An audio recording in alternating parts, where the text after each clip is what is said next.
G'day everyone, I'm the man called Kemosabe, the man with a plan from the land down under, and this is my review of The Antagonists by Tyler Martin and Philippe Dunbar, with art by Giacomo Guida. Before we get to that, I'm going to show my book, The Company Men, Dead, White and Blue, a 60-page full-colour comic currently in demand on Indiegogo. It's 100% funded, 100% of the art is complete, and it's the story of a superhuman CIA strike team stranded in a Middle Eastern war zone after being burned by their handlers. They have to fight their way out of the war zone, clear their names, and stop a major terrorist attack in less than 24 hours. This comic is full of political intrigue, spycraft, and intense violent superhuman action. We've got both digital and physical options available, with amazing variant covers and internal art by some of the best indie artists working in comics today. Links in the description below. The Antagonists is published by Godhood Comics. This 3-issue series was funded on the Kickstarter platform and raised over $25,000 US. I backed the tier which got me the first 3 books of this title. I'll review issue 1 and mention some stuff about issues 2 and 3, but I'm not going to spoil everything in the latter 2 issues, because if this book appeals to you, I'd like you to have the chance to go and read it yourself. The cover on issue 1 is pretty clever. It shows an affluent family sitting down to dinner, but there's a chalk outline of a dead body under the table setting.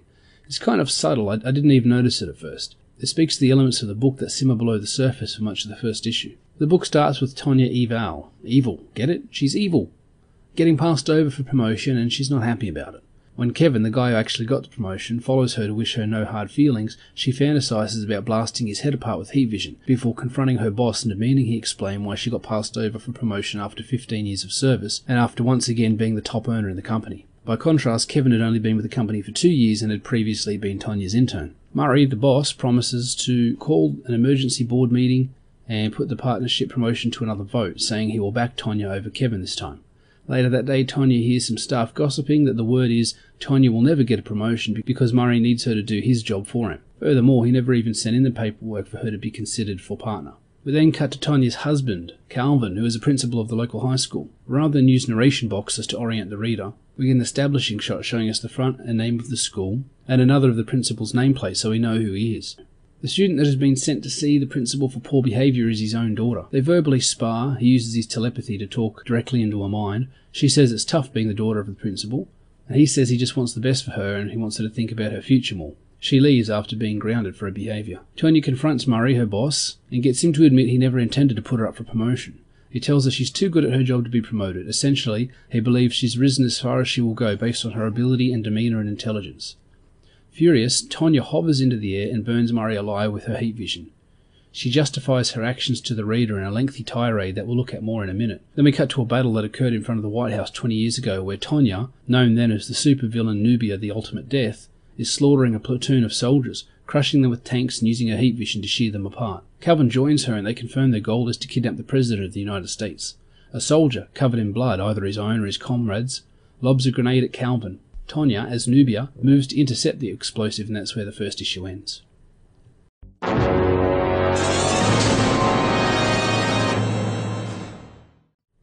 The art on this book is excellent. Everyone is instantly recognisable, characters are drawn consistently, proportions are really good. A lot of the art has this really furry, painterly line work around it. I'm not sure how this comes up looking on the physical page. Naturally, I reviewed a digital copy as usual. It gives the art a kind of tactile, real-life quality, like you could reach out and touch it. It gives the art heavy, thick lines that have a lot of impact and work with, I think, the intentionally drab colouring to create a very realistic world for these superpowered characters to play in. The dialogue is often very true to life, sounding like something you'd expect people to actually say.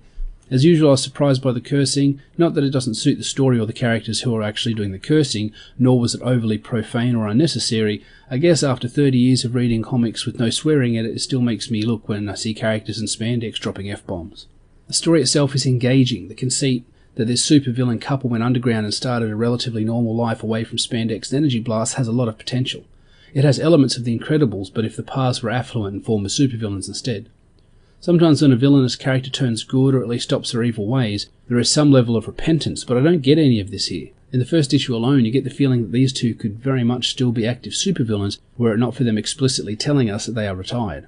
They don't seem to have regrets over their past or present actions.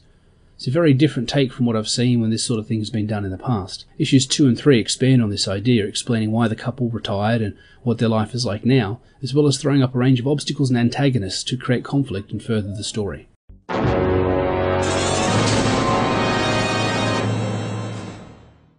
Most of my issues with the comic, when I review them, comes from the lack of an editor. Poor pacing, bad page real estate, cluttered word balloons, too heavy on the narration, too much flashback, clumsy dialogue. These are all things an editor can help mitigate. An editor doesn't have to be someone who is smarter or a better writer than you, just someone who knows storytelling and can give clear feedback supported by evidence. So when the editor on this book is credited, and it's the same guy as one of the two writers/creators, I get worried.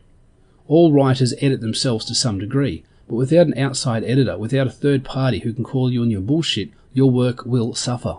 I've said before, luminaries like Alan Moore and Frank Miller had and have editors. If those superstars can stand to have someone critique their work, so can you.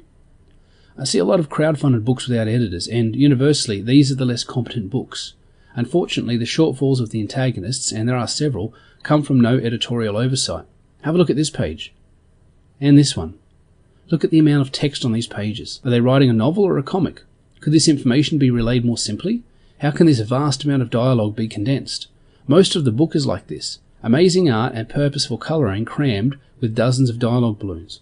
I would have dropped this whole first scene, saved 5 pages, and started with Tonya confronting her boss. She could have burst in, like she does, had her say, and any audience will immediately understand that she's been passed over for promotion, is furious about it, and is demanding the error be rectified. Yes, the first part of the scene gives us her little heat vision murder fantasy, but anyone who has seen the Kickstarter page, any of the character profiles or promo art, knows Tonya has superpowers, knows she used to be a supervillain. This is hardly any kind of spoiler or reveal. It's the whole premise of the book, an evil Incredibles family coming out of retirement to supervillain once again. So there's 19 story pages in this 26-page comic, and it takes until page 16 until anyone does literally anything but walk and talk. Now after page 16, shit gets real fast, and that's good, and if you back the 3-issue perk, you can read each comic back to back and continue the story. If you back the single issue only, you've paid $15 to $20 for 19 pages of comic and 3 pages of action. Immediately after killing Murray, Tonya launches into a huge 12 narrative box long rant justifying her actions, which include dictionary definitions of evil and all of Murray's crimes, which include, in Tonya's mind, cheating on his wife with hookers and stymieing her career. Hardly capital offences. She also does it in a jarring, breaking the fourth wall kind of way where she directly addresses the reader and challenges them. It's effective but completely out of pace with the way the rest of the story has been told in the previous 16 pages. It comes out of nowhere. She speaks casually to the reader, inviting them to join her in a flashback to the past, back to when she was an active supervillain with Calvin and they planned to kidnap the President of the United States for reasons. An editor could have helped shuffle some of this stuff around. They could have cut half of this dialogue. They might have, hopefully, advised against breaking the fourth wall and addressing the audience directly. I think I'd skip all the narration balloons and have Tonya just hover silently above Murray's smouldering corpse.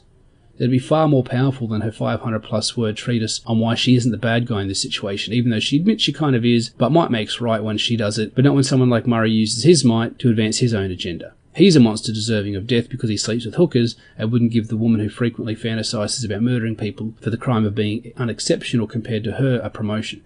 I know her surname is Evil and the comic's literally about bad guys, but in my writing advice videos, found in a playlist on this very channel, I advise writers to do 2 things with their characters. Brand them as soon as possible. Make a good impression by having them do something completely cool and completely in character as soon as possible. Debatably, Tyler Martin has done this with Tonya. The other thing I advise is to make the characters at least in some ways likeable. The MCU Tony Stark is a major douchebag, but he's charming and clever while he does it.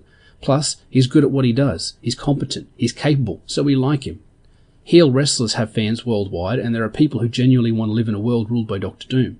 Characters can be unequivocally evil and still be likeable, but somehow Tyler Martin failed to give any likeable traits to Tonya. She is purely a villain at this point, irredeemable, cruel and cold. There's no reason to like her, and the next scene that follows, and is continued in issue 2, does little to endear her to the audience either.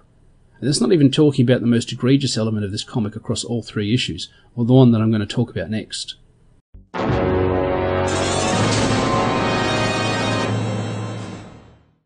With a name like The Antagonists, you know what you're in for with this book. It has strains of Mark Millar's Wanted, that gritty, street luge outfit wearing too real superhero universe, and powers, where so-called heroes are more likely to use their abilities to sleep with groupies than to save a burning orphanage. Just some guys theorise that all of these deconstructive stories about superheroes are Alan Moore's unintentional legacy, that people wouldn't still be denigrating caped, spandex-wearing heroes by making them painfully mortal if he hadn't done it first. You might be right. I've enjoyed some of these sorts of stories, but am I getting sick of them? Yeah, I think I am. And I don't think I'm the only one. Many people are wanting a move away from identity politics, grievance culture, and flawed protagonists, and a shift towards the old ways, heroic heroes who do right, and give us someone and something to look up to, an avenue of escape. We're all browbeaten enough with fear porn 24/7. Do we need it in our comics as well? Which brings me to the elephant in the room, the one I've intentionally omitted talking about up until now. The racial element. Now, when one says element, you imagine a part of the whole, a smaller part of a larger entity or object. Not so here. Race is so inherently integrated in every page, panel, and word balloon that if you were to remove it, you'd be left with a half a dozen mostly blank pages. This book is steeped in racial elements. It's the core component. It permeates. It is overwhelming, overbearing even. And it doesn't, in my opinion, make for a better story. The problem is, from the volume and frequency of racial elements present in the book, it's clear that it's the purpose for this comic even being made. It's not evil Incredibles coming out of retirement, it's black evil, black Incredibles coming out of black retirement. They're black, and they let you know it on every single page. I've got conflicting thoughts on this. I don't want to go too deep into it, ultimately, because it's the sort of thing that you have to decide if it affects your enjoyment of the book. At first, this book seems like it's taking the Marvel tactic of race. The way race has been framed by CRT, the progressive stack, and a generation or more of identity politics, black good in comics invariably means white bad. There is only one positive depiction of a white person in all 3 issues, and it's this guy, DeFuhre's wet dream. What's Tyler Martin playing at here? The American is portrayed as honourable, forthright, respects his reprehensible opponent, and without further spoilers, acts like a true hero. Your boy Zach did a video recently where he said the time is right to make good, interesting, complex black characters because the mainstream was so oversaturated with racially charged stories, at the editor's demand, he theorised, that any other black story would be welcomed by the audience. And then someone clapped back and said black creators have the ability to freely make these kinds of racial stories for the first time in the history of comics, and all these black writers are exercising their personal demons via the printed page in the same way he asserted white writers have been allowed to do so for decades. I don't know about that. The antagonists might fit into this model. Tyler Martin has the freedom, scope, capability, resources, and audience to tell this story, the story he wants to tell, maybe for the first time in history. Certainly racial stories by POC creators have never been more accepted. There's never been a larger audience for them specifically, even if the comic book audience itself continues to shrink, and crowdfunding is peaking in popularity and profitability. There is and will never be so good a time as now to tell this story. So tell it, Martin. Tell it your way, and while the racial trappings might, I repeat might, add a small spike of interest and backer numbers, ultimately the comics remain, at the reader level at least, a meritocracy. The terrible idpol comics that the lefty commie SJW crowds laud and love on Twitter don't do well in sales. It's lip service. Ms. Marvel is getting rebooted again. Captain Marvel is on her 6th or 7th incarnation in a decade. Talk is cheap. We've all seen the Twitter regulars talk up a new title only for it to bomb when no one buys it. The best measure of success in comics is profits, units sold, and return customers. Time will tell if the antagonist will be a success in these areas. There's enough good stuff in here to get me to come back for issue 4 and maybe beyond, but it'd be nice to see some of the concerns I raised addressed.